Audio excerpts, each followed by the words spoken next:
आइए खबर को देखते हैं अब विस्तार से। तो आजादी का अमृत महोत्सव है ये, और इस मौके पर प्रधानमंत्री नरेंद्र मोदी ने लाल किले की प्राचीर से 76वें स्वतंत्रता दिवस के मौके पर शान से तिरंगा फहराया। लगातार 9वीं बार प्रधानमंत्री मोदी को यह सौभाग्य मिला। अपने 82 मिनट के संबोधन में पीएम मोदी ने समर्पण से समाधान तक का मूल मंत्र दिया और देश को 5 प्रण अपनाने का संकल्प दिलाया, ताकि 2047 में भारत विकसित राष्ट्रों के बीच आगे की कतार में खड़ा हो। ये आजादी का अमृत महोत्सव है। 75 साल के हो चुके आजाद हिंदुस्तान का जश्न है। आन बान शान और ऊंचाइयां छूने को खुला आसमान, तभी तो गगन को चूम रहा है तिरंगा और तिरंगे का शान। 76वें गणतंत्र दिवस समारोह में रंगा नजर आ रहा है पूरा हिंदुस्तान। ऐतिहासिक लाल किले में होने वाले समारोह से पहले पीएम मोदी राजघाट पर राष्ट्रपिता को श्रद्धा सुमन अर्पित करने पहुंचे। फिर पूरी शान शौकत के साथ 130 करोड़ देशवासियों की आकांक्षाओं और उम्मीदों को परवाज और आवाज देने पारिवारिक कुर्ता और चूड़ीदार पजामे के ऊपर नीले रंग का जैकेट और तिरंगे की धारियों वाला सफेद रंग का साफा पहने लाल किला पहुंचे। सेना के बैंड ने सलामी दी और लाल किला के प्रांगण में पीएम को गार्ड ऑफ ऑनर दिया गया। 21 तोपों की सलामी के बीच पीएम मोदी ने लाल किले पर 76वें स्वतंत्रता दिवस के मौके पर झंडा फहराया और आसमान से वायु सेना के हेलीकॉप्टर ने फूल बरसाया। लाल किला के प्राचीर से पीएम ने राष्ट्र के नाम अपने संबोधन में कहा, आज जब हम अमृतकाल में प्रवेश कर रहे हैं, अगले 25 साल हमारे देश के लिए अत्यंत महत्वपूर्ण हैं। ये पुण्य पड़ाव एक नई राह, एक नए संकल्प और नए सामर्थ्य के साथ कदम बढ़ाने का शुभ अवसर है। ऐतिहासिक दिवस है, एक पुण्य पड़ाव, एक नई राह, एक नए संकल्प और नए सामर्थ्य के साथ कदम बढ़ाने का ये शुभ अवसर है। पीएम मोदी ने आज के भाषण में जय जवान जय किसान वाले नारे को एक नया रूप दिया। उन्होंने कहा, जय जवान जय किसान का लाल बहादुर शास्त्री जी का मंत्र आज भी देश के लिए प्रेरणा है। अटल जी ने जय विज्ञान कहकर उसमें एक कड़ी जोड़ दी थी, लेकिन अब अमृतकाल के लिए एक और अनिवार्यता है, वो है जय अनुसंधान, यानी जय जवान जय किसान जय विज्ञान जय अनुसंधान। लाल बहादुर शास्त्री जी को याद कर जय जवान जय किसान का उनका मंत्र आज भी देश के लिए प्रेरणा है। बाद में अटल बिहारी वाजपेयी जी ने जय विज्ञान कह करके उसमें एक कड़ी जोड़ दी थी और देश ने उसको प्राथमिकता दी थी। लेकिन अब अमृतकाल के लिए एक और अनिवार्यता है और वो है जय अनुसंधान। जय जवान जय किसान जय विज्ञान जय अनुसंधान। प्रधानमंत्री नरेंद्र मोदी ने अगले 25 साल की यात्रा को देश के लिए अत्यंत महत्वपूर्ण करार दिया और इस अमृत काल में विकसित भारत, गुलामी की हर सोच से मुक्ति, विरासत पर गर्व, एकता और एकजुटता और नागरिकों द्वारा अपने कर्तव्य पालन के पंच प्राण का आह्वान किया। कहा, हमें पंच प्राण को लेकर 2047 तक चलना है। पीएम मोदी ने अगले 25 साल के कालखंड को अमृत काल का नाम दिया। उन्होंने कहा, जब अमृत काल की पहली प्रभात है, हमें इस 25 साल में विकसित भारत बनाकर ही रहना है, अपनी आंखों के सामने इसे करके दिखाना है। हमें आने वाले 25 साल को एक पल भी भूलना नहीं है। मैं देशवासियों से आग्रह करते हुए नई संभावनाओं को संजोते हुए, नए संकल्पों को पार करते हुए आगे बढ़ने का विश्वास लेकर के आज अमृत काल का आरंभ करते हैं। आजादी का अमृत महोत्सव अब अमृत काल की दिशा में पलट चुका है, आगे बढ़ चुका है। तब इस अमृत काल में सबका प्रयास अनिवार्य है। पीएम मोदी ने कहा कि देश के सामने 2 बड़ी चुनौतियां हैं। पहली चुनौती है भ्रष्टाचार और दूसरी चुनौती है भाई भतीजावाद। हिंदुस्तान की राजनीति के शुद्धिकरण के लिए भी और सभी संस्थाओं के शुद्धिकरण के लिए भी इस परिवारवादी मानसिकता से मुक्ति दिलानी होगी। राजनीतिक क्षेत्र की उस बुराई ने हिंदुस्तान की हर संस्थाओं में परिवारवाद को पोषित कर दिया है। मेरे देश की टैलेंट को नुकसान होता है, मेरे देश के सामर्थ्य को नुकसान होता है। जिनके पास अवसर की संभावनाएं हैं वो परिवारवाद, भाई भतीजे के बाद बाहर रह जाता है। भ्रष्टाचार का भी कारण ये भी एक बन जाता है। परिवारवाद से, भाई भतीजावाद से हमें हर संस्थाओं में एक नफरत पैदा करनी पड़ी होगी, जागरूकता पैदा करनी होगी, तब हम हमारी संस्थाओं को बचा पाएंगे। संस्थाओं के उज्जवल भविष्य के लिए बहुत आवश्यक है। प्रधानमंत्री मोदी ने लाल किले की प्राचीर से लगातार 9वीं बार तिरंगा फहराकर राष्ट्र को संबोधित किया। इस दौरान प्रधानमंत्री ने वीर सावरकर से लेकर डॉक्टर भीमराव अंबेडकर तक को याद किया। पीएम मोदी ने लाल किले से 83 मिनट तक लोगों को संबोधित करते हुए रिकॉर्ड बनाया। करीब 83 मिनट का उनका संबोधन लाल किले से 5वां सबसे बड़ा भाषण है। Bureau report, news 18, Madhya Pradesh, Chhattisgarh. इधर भोपाल में आजादी के उत्सव का उत्साह देखते ही बन रहा था। भारी बारिश के बीच सीएम शिवराज सिंह चौहान ने तिरंगा फहराया। इस दौरान सीएम ने कई बड़े ऐलान किए। सीएम शिवराज ने आत्मनिर्भर मध्य प्रदेश बनाने का संकल्प भी एक बार फिर से दोहराया।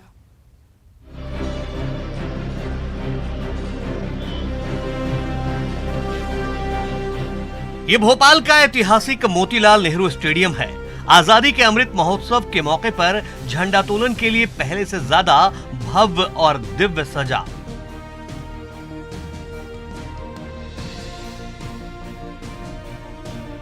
और आसमान से हो रही अमृत वर्षा के बीच मुख्यमंत्री शिवराज सिंह चौहान ने तिरंगा फहराया। भारी बारिश के बीच सीएम शिवराज सिंह चौहान ने परेड की सलामी भी ली। उन्हें गार्ड ऑफ ऑनर भी दिया गया और बारिश के बीच मंच से अपने संबोधन में सीएम ने क्रांतिकारियों को नमन करते हुए उन्हें याद किया। सीएम ने कहा कि हम आजादी के नायकों को कभी भूल नहीं सकते। सीएम ने ऐलान किया कि भोपाल में वीर भारत स्मारक का निर्माण करेंगे। इस स्मारक में आजादी के नायकों की मूर्ति स्थापित होगी। आजादी के नायकों की मूर्ति, प्रतिमा, उनका व्यक्तित्व और कर्तव्य संजो कर रखा जाएगा। ऐसे ही भारतीय स्वातंत्र समर के एक अमर नायक है डॉक्टर केशव बलिराम हेडगेवार।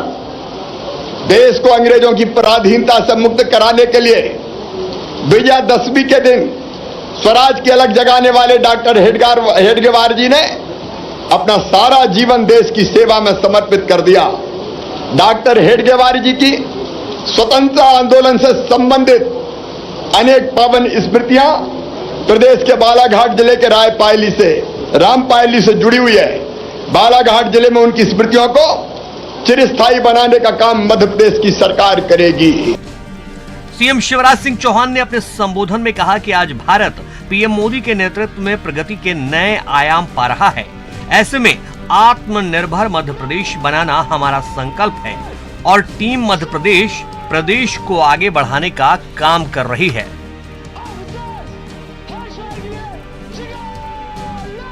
हमारे यहाँ अमृत सरोवर भी बन रहे हैं और सरोवर धरोहर के अंतर्गत भी हमारा अभियान चल रहा है। पानी बचाने के काम में जनता भी जुटे। एक अपील बिजली बचाने की भी मैं करना चाहता हूं। अगर हम बिजली का अपव्यय रोक दें, अनावश्यक बिजली ना जलाएं, तो 4000 करोड़ रुपए की बिजली हम बचा सकते हैं, ऊर्जा हम बचा सकते हैं। इसलिए बिजली बचाने के काम में भी आपका सहयोग मुझे चाहिए।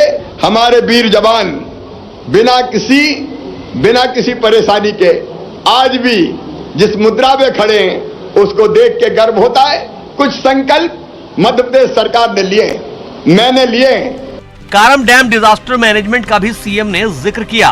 टीम को बधाई दी और डैम में रास्ता बनाने का काम कर रही मशीनों, वाहनों के चालकों को 2-2 लाख रुपए देकर सम्मानित करने का ऐलान किया। हमने तय किया है हर व्यक्ति को जमीन, शुद्ध पीने का पानी, बच्चों को ठीक से शिक्षा, बीमारी में इलाज की व्यवस्था, सबको राशन और सबकी सुरक्षा सुनिश्चित करने का काम यह सरकार करेगी। लेकिन मैं समाज से भी अपील करता हूं, बिना आपके सहयोग के मध्य प्रदेश आगे बढ़ नहीं सकता। और मुझे कहते हुए खुशी है, जन भागीदारी लगातार मध्य प्रदेश के विकास में बढ़ती जा रही है। इस खास मौके पर सीएम ने कई घोषणाएं की। सीएम ने ऐलान किया कि दबंगों से छुड़ाई जमीन पर स्वराज कॉलोनी का निर्माण होगा, गरीबों को जमीन दी जाएगी। मुख्यमंत्री जन आवास योजना की भी सीएम ने घोषणा की। और इसलिए हम अपने नागरिक कर्तव्यों का पालन करेंगे। सितंबर और अक्टूबर में हर योजना के पात्र हितग्राही के लिए लाभ मिल जाए उसका अभियान चलेगा। और 1 नवंबर को इस बार हम जो मध्य प्रदेश दिवस मनाएंगे वो एक दिन नहीं, पूरे 1 सप्ताह चलेगा। अनेकों प्रकार की गतिविधियां उसमें होगी। आम जनता के जीवन में कैसे आनंद और प्रसन्नता के रंग घुले, इसका हम प्रयास करेंगे। सीएम ने कहा जरूरतमंदों को मकान मिलेंगे। सीएम राइज स्कूल शिक्षा के क्षेत्र में नई क्रांति करेंगे। हर महीने रोजगार दिवस लगेंगे।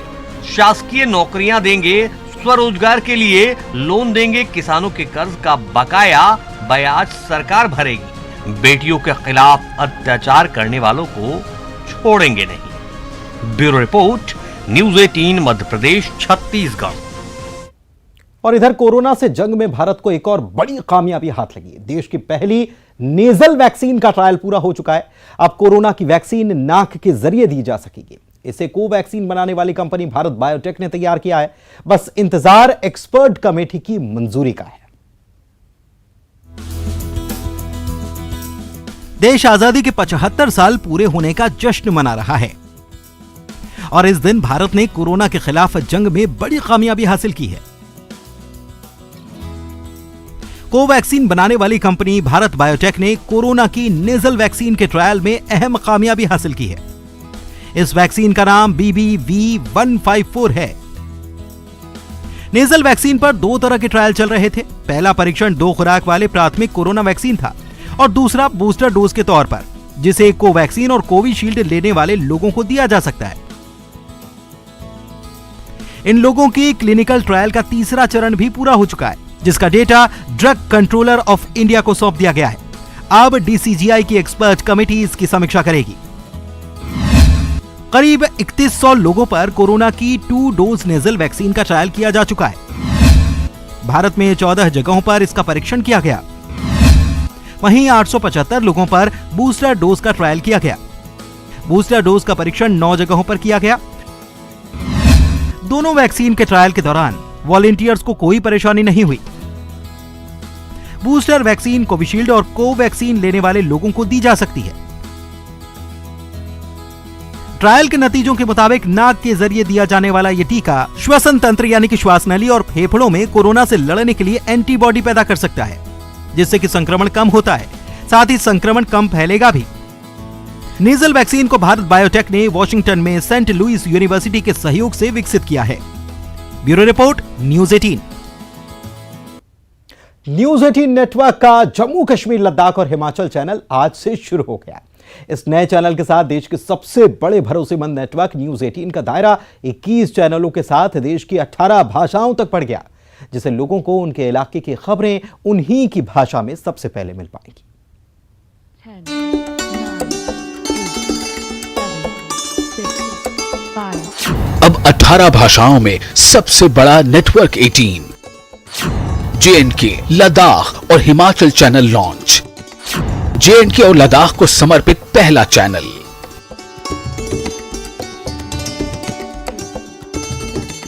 जम्मू कश्मीर के श्रीनगर में उपराज्यपाल मनोज सिन्हा ने न्यूज़ 18 के नए चैनल जम्मू कश्मीर, लद्दाख और हिमाचल को लॉन्च किया। इस मौके पर उन्होंने नेटवर्क 18 के निष्पक्ष खबरों के प्रसारण के लिए तारीफ की, साथ ही नए चैनल के लिए शुभकामनाएं दी। आजादी के अमृत कालखंड में news 18 Jammu Kashmir, Ladakh, Himalaya satellite channel का लॉन्च देश के मीडिया फ्रेटर्निटी के लिए एक बहुत बड़ा उत्सव है। मैं आप सभी को स्वतंत्रता दिवस की हार्दिक बधाई देता हूं और इस नए चैनल को ढेर सारी शुभकामनाएं भी देता हूं। वहीं लद्दाख के उपराज्यपाल RK माथुर ने कहा कि जम्मू कश्मीर और लद्दाख के लिए समर्पित चैनल की जरूरत थी और ये चैनल दोनों प्रदेश की जनता की आवाज बनेगा। मुझे लगता है कि इस तरह के एक चैनल की लद्दाख को बहुत आवश्यकता थी। लद्दाख का कवरेज इसके साथ काफ़ी इम्प्रूव करेगा।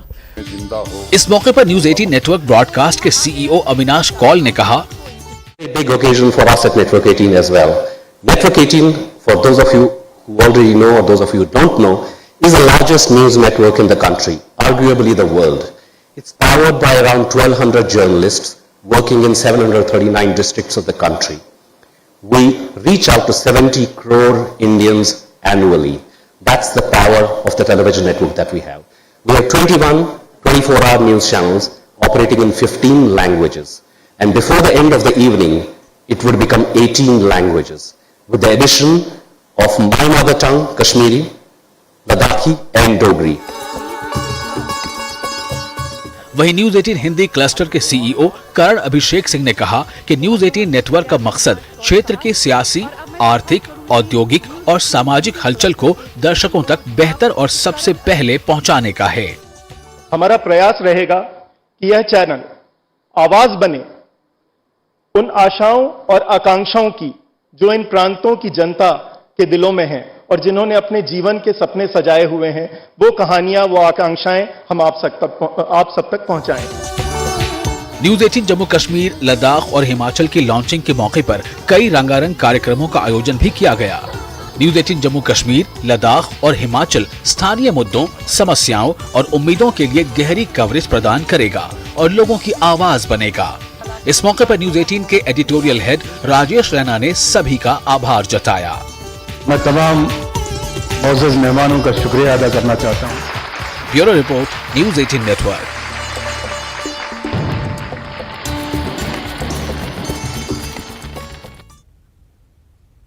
और इसी के साथ इस बुलेटिन में फिलहाल इतना ही। नमस्कार।